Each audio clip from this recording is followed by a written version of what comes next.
Hey everyone, welcome into an at-home edition of the Cleveland Browns Report.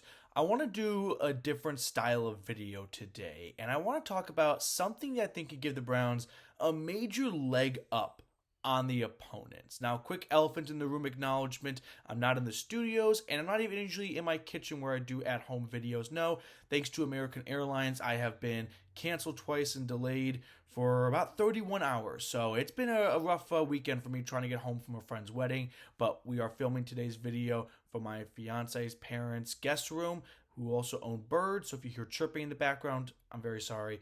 I'm not thrilled about it either.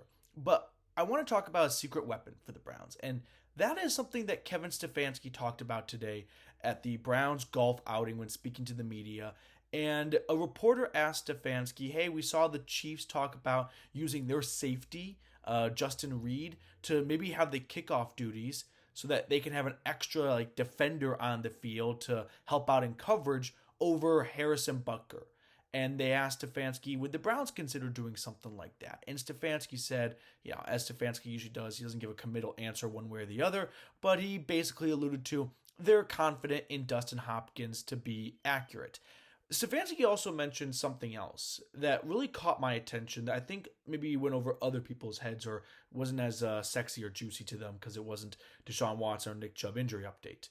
But he talked about the difference of indoors and outdoors for this new kickoff rule and how it's a lot more difficult for kickers to be accurate outdoors, especially next to Lake Erie, compared to kicking indoors. And that kind of got things churning in my head a little bit about this could be a big advantage for the Browns. So let me just take you back in time for a moment and refresh everyone's memories about the new kickoff rules. And I'll throw on some pictures on screen of how everyone's going to line up and whatnot after the rule was passed back in March. But the big takeaways from it are the kicker lines up where the kicker has always lined up recently for kickoffs at his own 35-yard line, and the other 10 players on kickoff duty are at the opposing 40-yard line. There are 9 players for the kick return team at their own 30 to 35-yard line, and there are 2 returners from their end zone to the 20-yard line. So that's kind of just the layout of it. But what's really important is the nuances to the 3 types of touchbacks, okay? The first type is if you kick it out of bounds or if the kick does not reach the 20-yard line, it goes right to the 40-yard line. So somewhat similar to the previous rules, but now if the kicker does not get that ball to the landing zone from the 0-yard line to the goal line to the 20, it goes to the 40. That's the first type of touchback. The second type of touchback is if the kicker kicks the ball into the end zone on the fly or out of the back of the end zone, it goes out to the 30-yard line. When the rule originally came out, they said if you kick it out the back of the end zone, it would go to the 35-yard line, but they actually quietly tweaked that over the weekend when that rule was announced. So now if it goes on the fly, keyword is on the fly, into the end zone or out the back of the end zone, it goes to the 30. And now what kicking teams are trying to do is if the ball hits the ground in the landing zone, remember goal line to 20, and rolls into the end zone and doesn't get returned, then the touchback goes to the 20-yard line. In my opinion, that seems like the most optimal outcome for special teams coordinators as they start training and coaching this new kickoff rule. How can we get the ball kicked to land in the landing zone, like at the 1-yard line, quickly bounce into the end zone, and not be returned, and the ball goes to the 20. Now, why is it so important for the Browns to have the opposing team start at their 20-yard line or inside? Well, Captain Obvious says the further back the opposition starts, the more difficult the drive will be. But I went a step further, and I put together some really interesting stats that I want to share with you guys. So, last year, the Browns defense gave up 34 touchdowns. 5 of those touchdowns came when the opposing team started from the 20-yard line or in, going back to the end zone, which comes out to just 14%. So in a much simpler way of saying it, 14% of opposing touchdowns last year came when the opposition started at the 20-yard line or worse. So if the Browns special teams can force them to start at the 20-yard line pretty much every time they kick the football off, the Browns are going to be in pretty good shape. Let's take it one step further. Last year, when the opposition started at the 25-yard line or worse, meaning going to the end zone, 25-yard line or worse, 36% of the time they had a 3 and out. 65% of the time they did not cross the 50-yard line. So when the Browns get the opposition to start 25 or worse, nearly 1/3 of the time it's a 3 and out, and well over half of the time, 65%, 2/3 of the time, they don't even cross the 50-yard line. So clearly there is a huge advantage here for the Browns, which already have an elite defense, to even make it worse for the opposition if they have to go up against this Browns defense and they're backed up deep into their own territory because of the kickoff.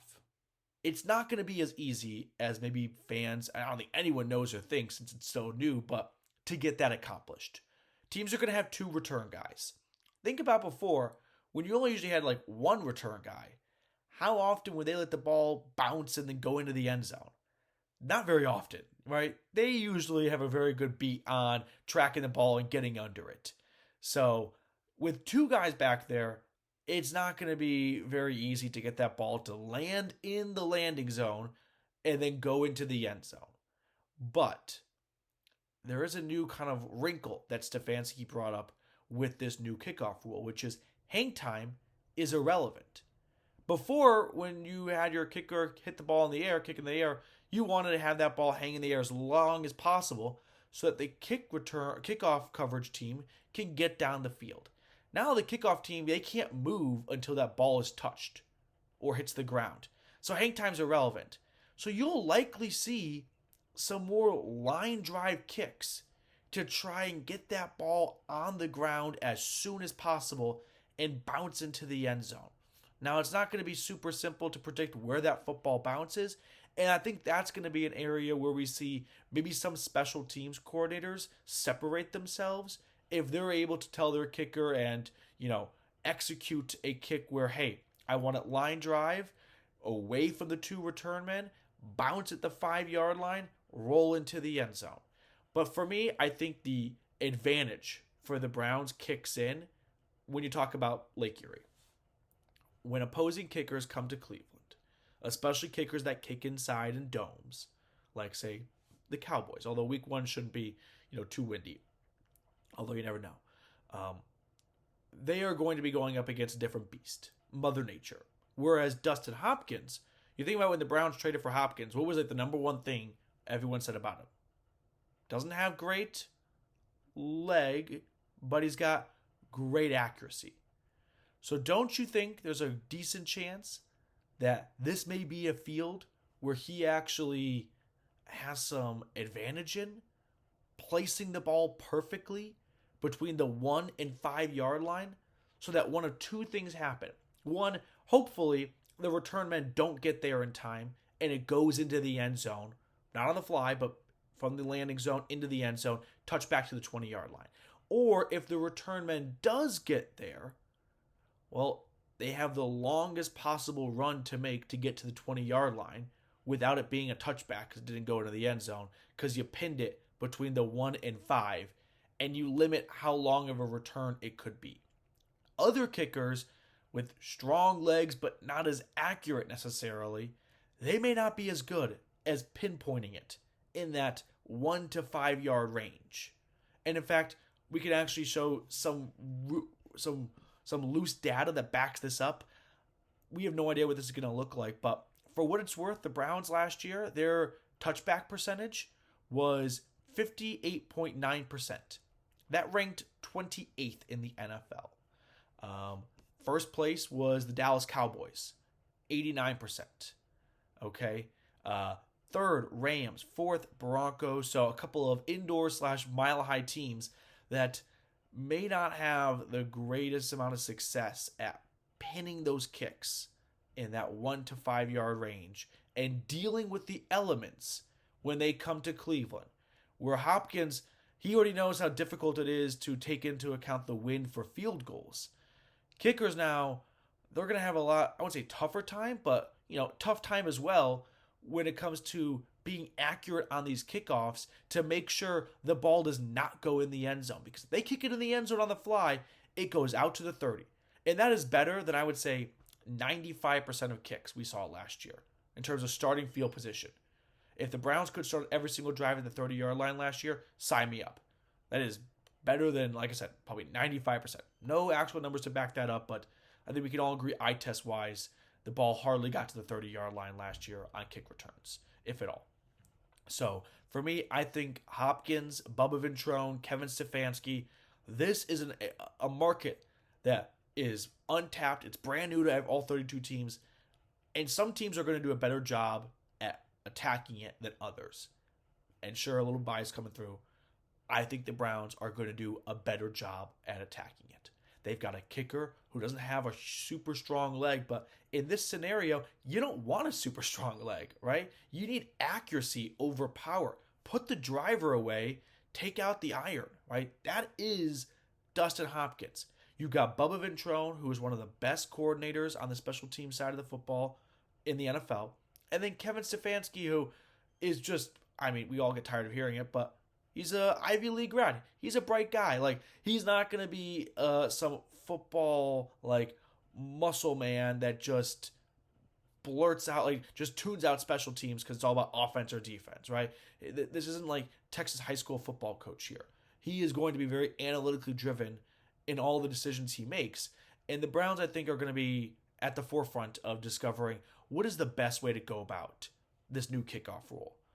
Can you bank on two return men not getting to a ball and it bouncing into the end zone? Unlikely, but you see some line drive kicks. That's a lot more likely. Although on the line drive kick approach, you got to make sure it gets to the 20-yard line. And that's not always the easiest on a squib kick. Or do you see them try and kick it high and place it right between the goal line and the 5-yard line and make the return man take it because you can't fair catch it anymore, but also have the longest possible return to the 20-yard line, which is where it would have gone had it bounced into the end zone. So that, I think, is going to be a bit of a secret weapon for the Browns. All right, that would do it for us on our at-home video today. Once again, I'm sorry for, just not having all the cool bells and whistles. Hopefully American Airlines will get me home today, although I woke up this morning and they had already delayed my now third flight they put me on. So I'll be honest, I'm not optimistic.